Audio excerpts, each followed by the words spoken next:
Salut à tous et bienvenue dans le premier épisode de Debunk, la chronique qui va tenter de démystifier les légendes bien trop ancrées dans la culture populaire. Et au programme aujourd'hui, on va s'attaquer à du lourd, du très très lourd, puisqu'on va parler d'Amityville.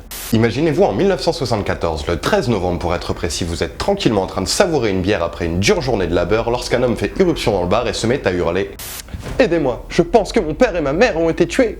Cet homme, vous le connaissez, surnommé Butch, c'est l'aîné des enfants de la famille Defoe. Installé à quelques pâtés de maison d'ici, le trajet est rapide et c'est une fois arrivé devant le porche que vous vous rendez compte que quelque chose ne va pas. Les Defoe sont une grande famille et la maison devrait vivre à cette heure-là. Pourtant, hormis les aboiements de Shaggy, le chien du foyer, rien ne se fait entendre. Et pour cause, derrière cette porte se trouve le cadavre des 2 parents et des 4 enfants d'une des familles les plus tristement célèbres des États-Unis. Tristement célèbre car ce sextuple meurtre donnera naissance à l'un des dossiers les plus importants de l'histoire du paranormal. En effet, peu de temps après la tuerie, les Lutz s'emménageront dans la résidence de leur rêve, pensant ainsi commencer une nouvelle vie sous l'œil bienveillant d'un prêtre chargé d'exorciser les démons du passé. Et loin d'être procrastinateurs, ces démons attaquèrent le jour même en envoyant des mouches. Je sais que dans le contexte ça devait être nettement plus flippant, mais là... Vinrent ensuite les nombreux événements paranormaux que l'on connaît tous grâce au célèbre film Amityville, la maison du diable.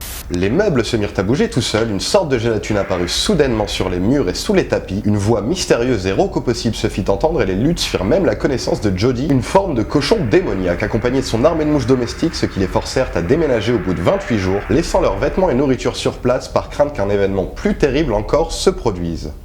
Et ce terrible événement, eh bien, il n'arriva jamais. Tout comme les événements précédents d'ailleurs, et je pense que le temps est venu de botter du cul de mythomane.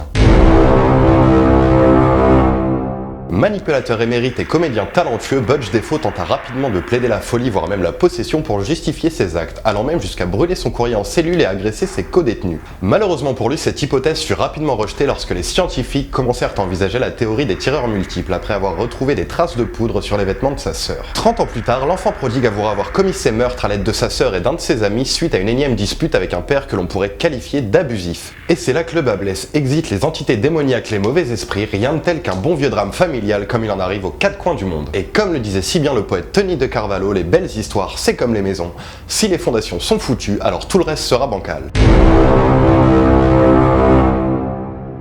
2 mois après le départ des Lutz, une journaliste d'une chaîne locale new-yorkaise décida de concocter une petite équipe d'experts où furent notamment conviés Ed et Lorraine Warren afin d'organiser une sorte de pyjama party paranormale. Allant de chambre en chambre afin de documenter toute forme de présence fantomatique, la petite équipe d'enquêteurs ramena quelques preuves qui firent douter de nombreux enquêteurs et parapsychologues qui commencèrent ainsi à examiner de plus près la version de George Lutz. À commencer par le docteur Stephen Kaplan, vampirologue et président à l'époque de l'institution de parapsychologie des États-Unis d'Amérique Feuquier, il fut le premier spécialiste appelé pour mener l'enquête. Et bien que les nombreuses incohérences dans le récit de Lutz lui mirent la puce à l'oreille, il accepta quand même avant de se voir licencié par Lutz après une énième dispute. Beau joueur, notre cher parapsychologue décidera de sortir un livre de son côté nommé The Amityville Horror Conspiracy, où il s'appliquera à démonter la crédibilité des Warren, de Lutz et de Jay Hansen, auteur du premier livre à succès.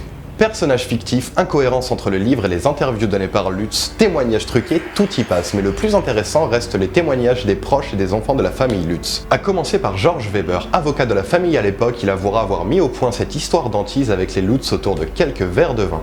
Mais dans la famille Mytho, maintenant j'appelle les enfants. Christopher et Daniel Lutz sont récemment sortis d'ombre après des années de silence afin d'étayer un peu la version de leur paternel adoptif.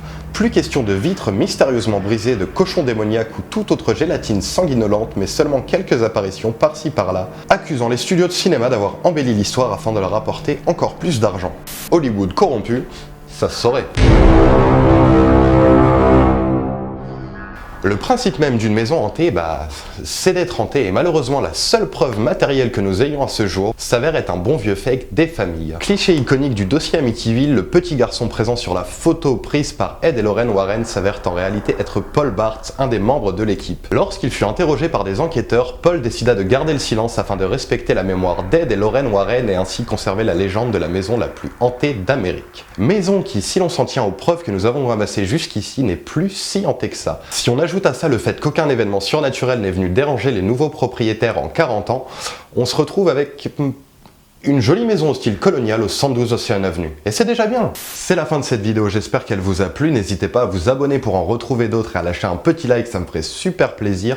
En espérant vous retrouver très bientôt pour de nouvelles enquêtes, c'était Iggy et c'est tout pour moi.